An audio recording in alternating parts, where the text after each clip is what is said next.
one thing that I really do is I'm really inspired by one of my mentors, Dr. Robert Bullard, who's considered the father of environmental justice. And one thing that he says often is if you live on this earth, if you breathe this air, then you're an environmentalist.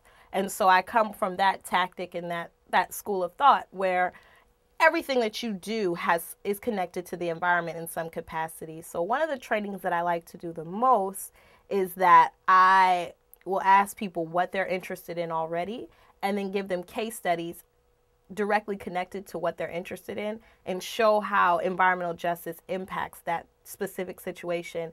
And most of the time, unfortunately, I can use real life situations. So for instance, it might say like,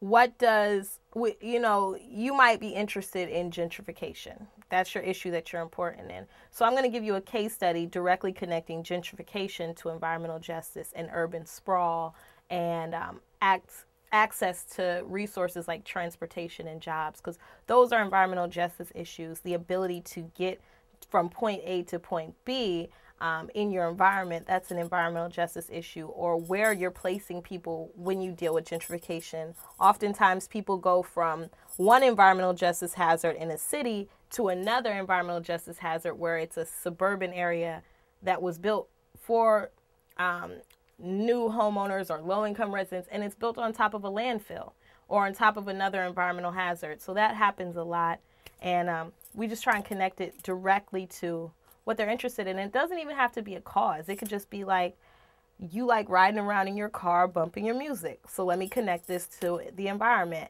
And when we do that training, I really like doing it because even the people who would not be engaged are engaged when you do that training.